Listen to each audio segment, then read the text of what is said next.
निहारिका और आरुषि दोनों देवरानी जेठानी थी। दोनों में खूब बनती थी। ऐसे ही एक दिन आरुषि अपनी जेठानी निहारिका से कहती है, अरे भाभी, आप जब से देख रही हो काम में लगी हुई हो। अभी ये सब छोड़ो, जाकर आराम कर लो, बाकी के काम मैं खुद कर लूंगी। अरे तो अकेले क्यों करेगी? जब तक काम खत्म नहीं हो जाता तब तक मैं भी तेरे साथ लगी रहूंगी। बस थोड़ा सा और रह गया है, ये भी खत्म हो जाएगा। अरे भाभी, झाड़ू पोछा और बर्तन तो रह गया है ना, मैं कर लूंगी अकेले।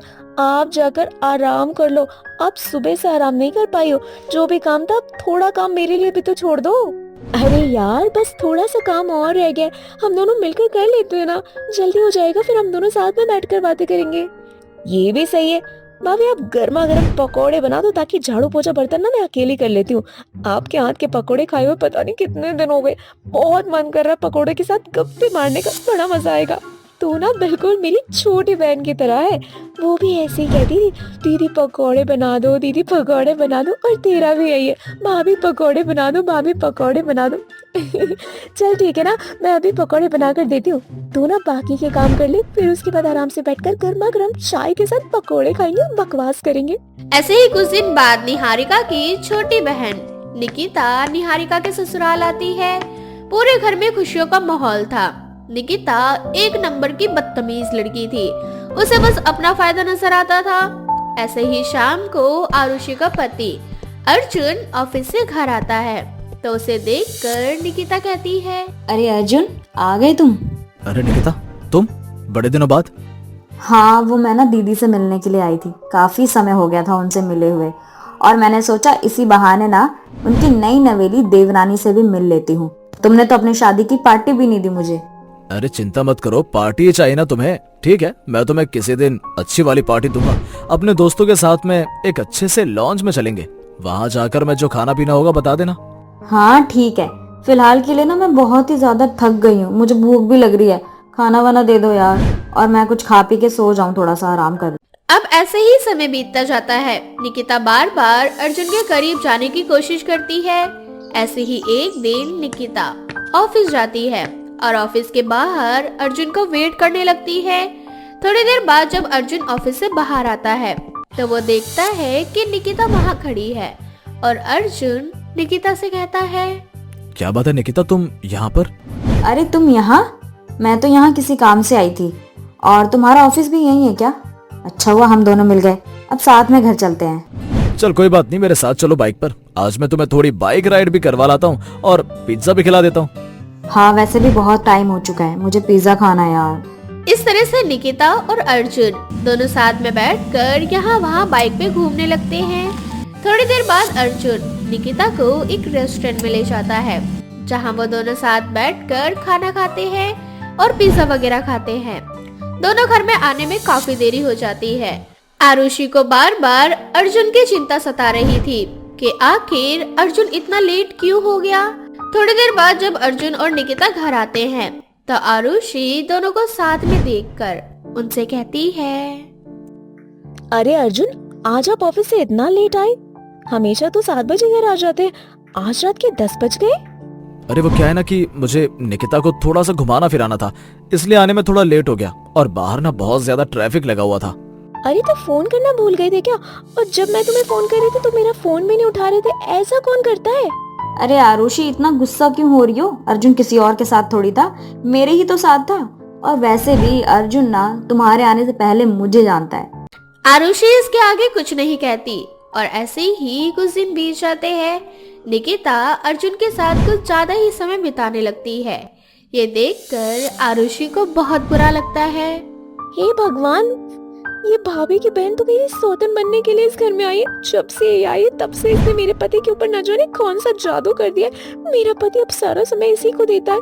मुझे तो कुछ समझ ही नहीं आ रहा कि मैं अपना रिश्ता कैसे बचाऊं। ऐसे ही एक दिन आरुषि और निहारिका दोनों मार्केट गई थी।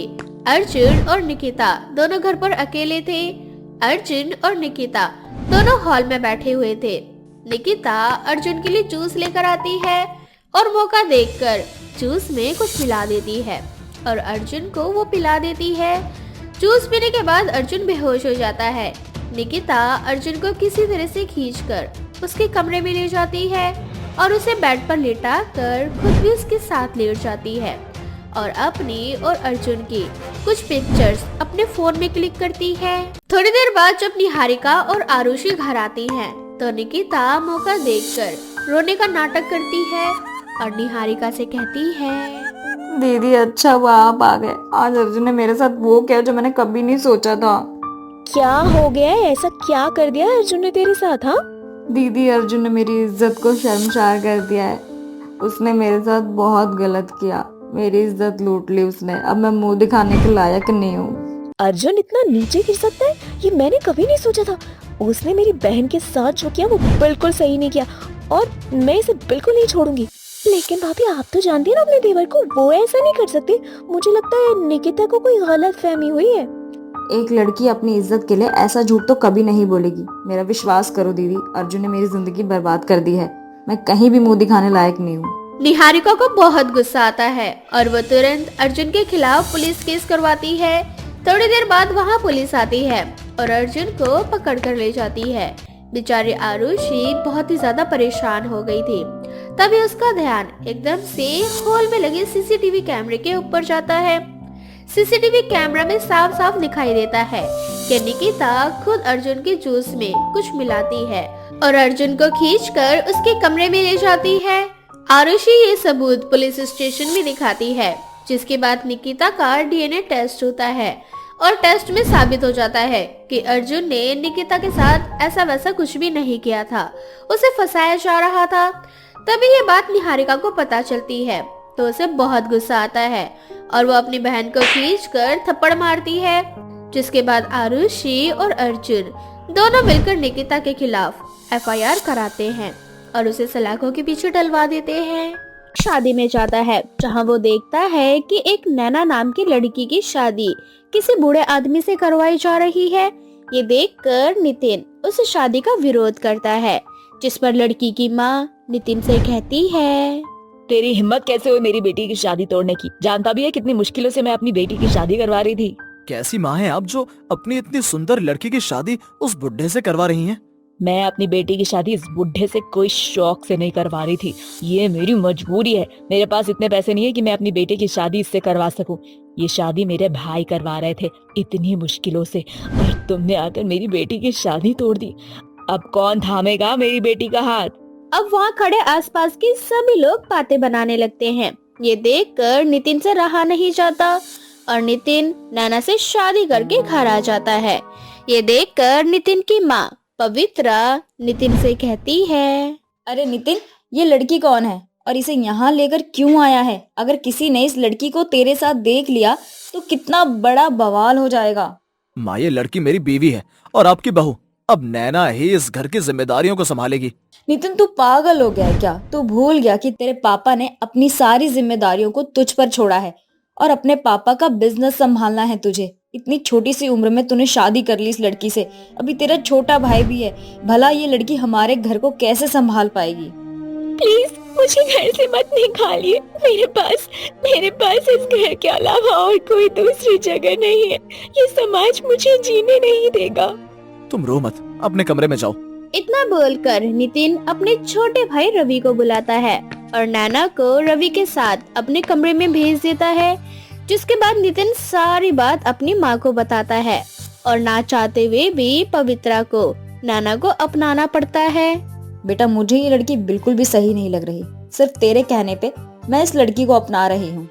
माँ समय के साथ सब ठीक हो जाएगा और मुझे नैना पर पूरा भरोसा है। वो घर को बहुत अच्छे से संभाल पाएगी। आखिर शादी से पहले भी तो वो अपने घर को और अपने छोटे भाई बहन को संभाल रही थी। अब इसी तरह से कुछ महीने बीत जाते हैं और नैना अपनी ससुराल की सारी जिम्मेदारियों को बाखूबी तरीके से निभाती है।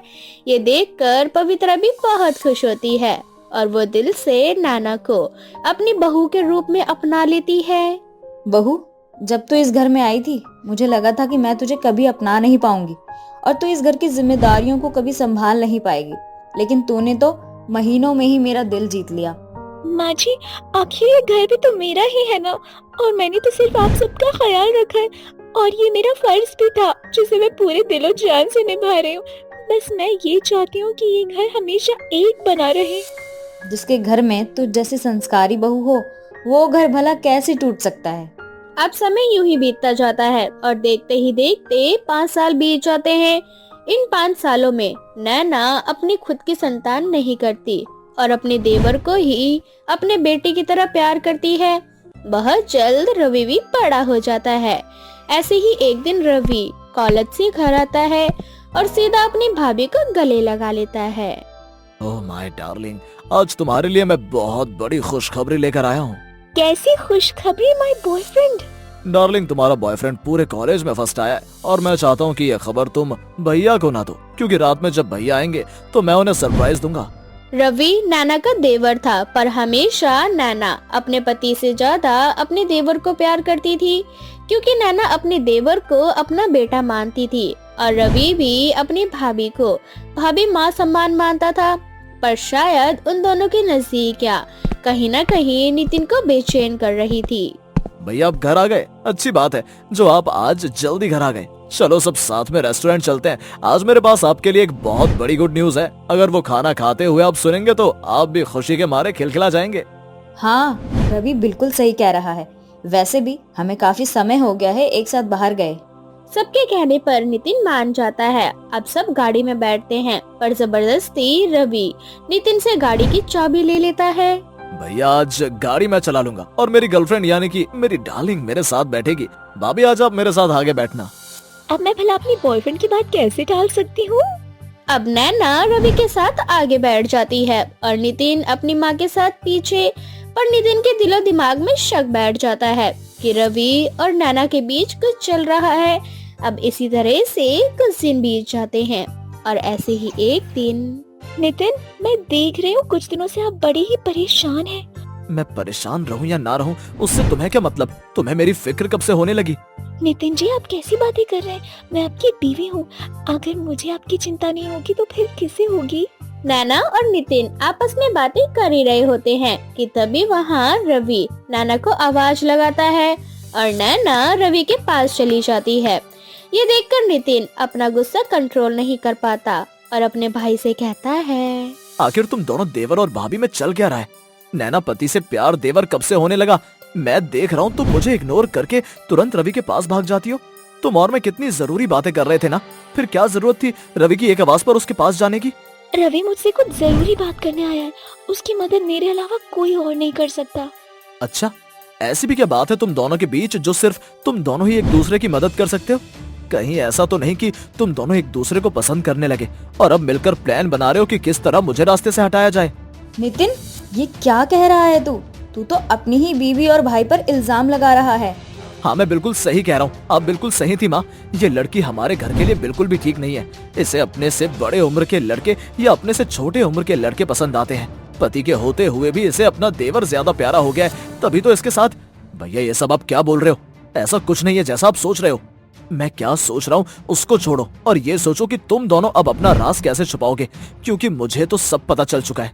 नितिन ये सब कुछ बोल ही रहा होता है कि तभी नैना नितिन को एक थप्पड़ लगाती है और उससे कहती है, आपने देवर और भाभी के रिश्ते पर कलंक नहीं लगाया, बल्कि माँ और बेटे के रिश्ते पर कलंक लगाया। मैंने रवि को अपनी औलाद की तरह पाला है, इसीलिए अपनी खुद की कभी औलाद नहीं की। और आप इस तरह से बातें कर रहे हैं। माँ जी, मुझे माफ कर दीजिए। मैं इस कलंक के साथ इस घर में नहीं रह सकती। इतना बोलकर नैना घर छोड़कर चली जाती है और नितिन उसे रोकता भी नहीं है, जिस पर पवित्रा अपने बेटे से कहती है, नितिन, लगता है तूने अपने आंखों पर पट्टी बांध ली है, तभी तो तुझे सच्चाई नजर नहीं आ रही। अरे तेरी बीवी तेरे बच्चे की माँ बनने वाली है और तेरा भाई कोमल नाम की लड़की से प्यार करता है, उसी से शादी करना चाहता है। यही सरप्राइज तेरी बीवी और तेरा भाई मिलकर तुझे देना चाहते थे, पर तू तो उन्हें ही दोषी ठहरा रहा है। सारा सच जानने के बाद नितिन को अपनी गलतियों का एहसास होता है और नितिन जल्दी से नैना के पास जाता है और अपनी गलतियों की माफी मांगता है। साथ ही नितिन बड़े ही धूमधाम से अपने भाई रवि की शादी करवाता है और बहुत जल्द नितिन और नैना एक बहुत ही प्यारी सी बच्ची के पेरेंट बन जाते हैं और अपनी जिंदगी की एक नई शुरुआत करते हैं, जिसमें नैना और नितिन के बीच किसी भी तरह की कोई गलतफहमी नहीं रहती।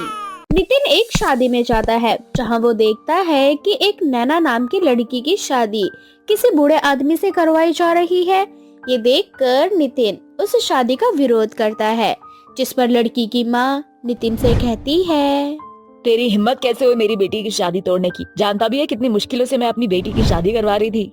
कैसी माँ है आप जो अपनी इतनी सुंदर लड़की की शादी उस बुढ़े से करवा रही हैं? मैं अपनी बेटी की शादी इस बुढ़े से कोई शौक से नहीं करवा रही थी, ये मेरी मजबूरी है। मेरे पास इतने पैसे नहीं है कि मैं अपनी बेटी की शादी इससे करवा सकूं। ये शादी मेरे भाई करवा रहे थे इतनी मुश्किलों से, और तुमने आकर मेरी बेटी की शादी तोड़ दी। अब कौन थामेगा मेरी बेटी का हाथ? अब वहाँ खड़े आसपास के सभी लोग बातें बनाने लगते हैं। ये देखकर नितिन से रहा नहीं जाता और नितिन नैना से शादी करके घर आ जाता है। ये देखकर नितिन की माँ पवित्रा नितिन से कहती है, अरे नितिन, ये लड़की कौन है और इसे यहाँ लेकर क्यों आया है? अगर किसी ने इस लड़की को तेरे साथ देख लिया तो कितना बड़ा बवाल हो जाएगा। माँ, ये लड़की मेरी बीवी है और आपकी बहू। अब नैना ही इस घर की जिम्मेदारियों को संभालेगी। नितिन, तू पागल हो गया है क्या? तू भूल गया कि तेरे पापा ने अपनी सारी जिम्मेदारियों को तुझ पर छोड़ा है और अपने पापा का बिजनेस संभालना है तुझे। इतनी छोटी सी उम्र में तूने शादी कर ली इस लड़की से। अभी तेरा छोटा भाई भी है, भला ये लड़की हमारे घर को कैसे संभाल पाएगी? प्लीज मुझे घर से मत निकालिए। मेरे पास इस घर के अलावा और कोई दूसरी जगह नहीं है। ये समाज मुझे जीने नहीं देगा। तुम रो मत, अपने कमरे में जाओ। इतना बोलकर नितिन अपने छोटे भाई रवि को बुलाता है और नैना को रवि के साथ अपने कमरे में भेज देता है। जिसके बाद नितिन सारी बात अपनी माँ को बताता है और ना चाहते हुए भी पवित्रा को नैना को अपनाना पड़ता है। बेटा, मुझे ये लड़की बिल्कुल भी सही नहीं लग रही। सिर्फ तेरे कहने पे मैं इस लड़की को अपना रही हूँ। माँ, समय के साथ सब ठीक हो जाएगा और मुझे नैना पर पूरा भरोसा है। वो घर को बहुत अच्छे से संभाल पाएगी। आखिर शादी से पहले भी तो वो अपने घर को और अपने छोटे भाई बहन को संभाल रही थी। चूचू चिड़िया की कहानी। कालू कौवा दिन भर की मेहनत करके अपने घर की तरफ बढ़ रहा था। तभी रास्ते में उसे एक चिड़िया की आवाज सुनाई देती है, जो कि बचाओ बचाओ चिल्ला रही थी।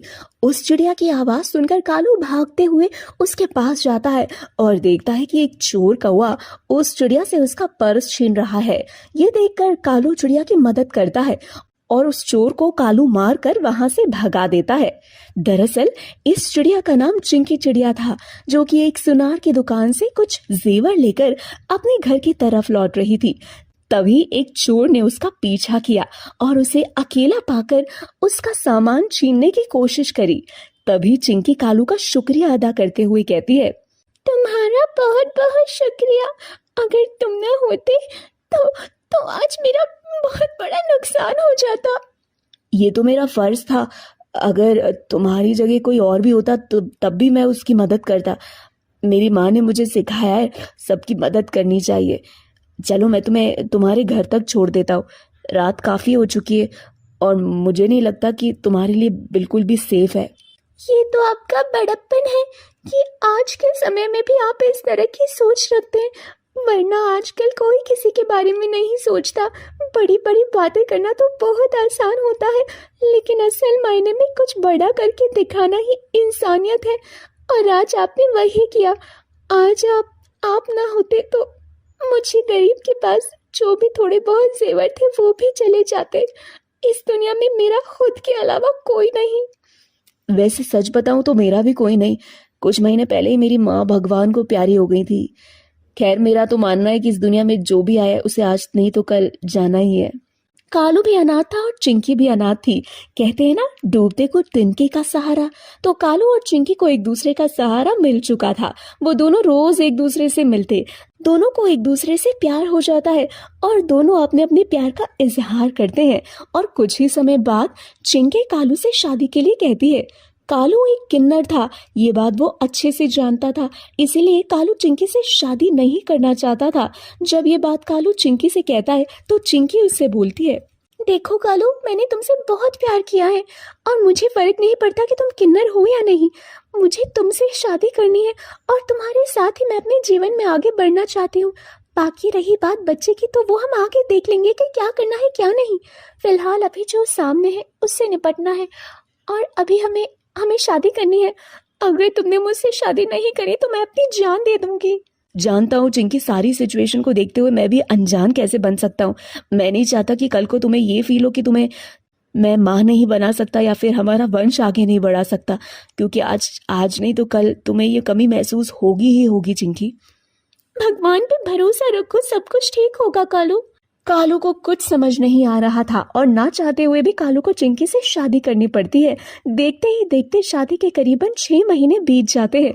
शादी के बाद चिंकी को बच्चे की कमी महसूस होने लगती है, लेकिन ये बात अच्छे से वो जानती थी कि कालू एक किन्नर है और बच्चा जन्म देने का सपना चिंकी का कभी पूरा नहीं हो सकता।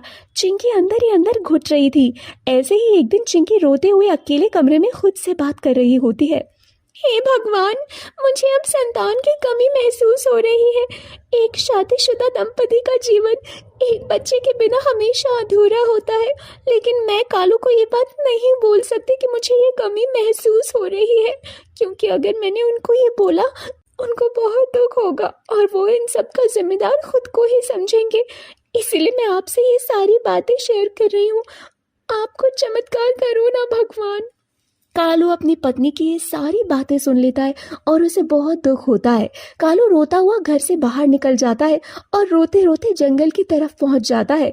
जंगल में एक घायल पक्षी जमीन पर पड़ा था। कालू उस पक्षी को उठाता है और उसे एक सुरक्षित स्थान पर रखता है। उसके घाव को साफ करने के बाद नदी का पानी उसे पिलाता है। थोड़ी ही देर बाद वो पक्षी एक जादुई मोरनी में बदल जाता है। तभी वो मोरनी कालू से कहती है, घबराओ नहीं कालू, मैं एक जादुई मोरनी हूँ और मुझे भगवान ने तुम्हारी पत्नी और तुम्हारी मदद के लिए भेजा है। तुम दिल से बहुत अच्छे हो। मैंने तुम्हारा छोटा सा परीक्षा लेने का सोचा और उस परीक्षा में तुम पास हो गए, जिससे तुमने मेरा दिल जीत लिया। मैं जानती हूँ तुम्हारे जीवन में जो भी उलझन चल रही है उसका निवारण तुम दोनों पति पत्नी चाहते हो, इसीलिए मैं तुम्हें ये जादुई पानी देती हूँ। इस पानी को तुम अपनी पत्नी को पिला देना। जादुई पानी पीने से कुछ ही महीनों बाद तुम्हारी पत्नी जो अंडा देगी, उस अंडे में तुम्हारा होने वाला वंश होगा। क्या सच में ये हो सकता है? मुझे तो यकीन ही नहीं हो रहा कि मुझ किन्नर के साथ भी ये सारी चीजें संभव है। बेटा, मन में भक्ति और शक्ति हो तो भगवान सच्चे मन से उनकी मदद जरूर करते हैं। इतना बोलकर मोरनी कालू को जादुई पानी देती है। थोड़ी देर बाद कालू घर वापस आता है। तभी अचानक चिंकी कालू को घर का कोई काम देती है, जिससे कालू वो जादुई पानी जो कि उस ग्लास में था वो किचन में रख देता है और चिंकी को उस जादुई पानी के बारे में बताना भूल जाता है। थोड़ी देर बाद जब कालू काम से फ्री होता है तो उसे जोर से प्यास लगती है। चिंकी कालू को वही जादुई पानी पिला देती है और जब कालू किचन में जाता है तो उसे वो जादुई पानी वहां मिलता नहीं।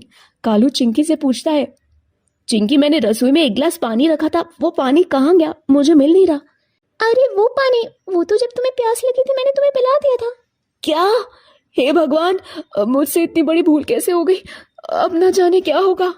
क्या हो गया? ऐसे क्यों बोल रहे हो? सब ठीक तो है ना? कालू चिंकी को सारी बात बताता है, जिसके बाद चिंकी कालू को समझाने लगती है। ऐसे ही कुछ दिन बाद एक दिन कालू के पेट में बहुत दर्द होता है। चिंकी कालू को लेकर डॉक्टर के पास जाती है। डॉक्टर के पास जाने के बाद उसे पता चलता है कि कालू के पेट में अंडा है। इससे दोनों पति पत्नी खुश होते हैं। चिंकी अपने पति कालू से कहती है, कालू कहते हैं ना, जो होता है अच्छे के लिए होता है। संतान सुख चाहे आपसे प्राप्त हो या मुझसे, उस बच्चे के माता पिता तो हम दोनों ही होंगे ना। हाँ चिंकी, तुम सही कह रही हो। भगवान का शुक्रिया अदा करना चाहता हूँ मैं कि उन्होंने हम दोनों को इतनी खुशी दी। भगवान से अब यही दुआ है कि आगे भी वो हम पर अपना आशीर्वाद बनाए रखें। ऐसे ही समय बीतता रहता है। चिंकी अपने पति कालू का बहुत अच्छे से ध्यान रखती है। देखते ही देखते कालू एक दिन 2 अंडे देता है और समय होने पर जब अंडे फूटते हैं तो उनमें से चिड़िया और कौवे के 2 बच्चे निकलते हैं। कालू और चिंकी अपने तीनों बच्चों को देखकर बहुत खुश होता है और उनके बच्चे बहुत ही ज्यादा स्वस्थ होते हैं। देखते ही देखते चिंकी और कालू का पूरा परिवार पूरा हो जाता है और दोनों हंसी खुशी अपने जीवन में आगे बढ़ते हैं और एक दूसरे को खूब प्यार बांटते हैं।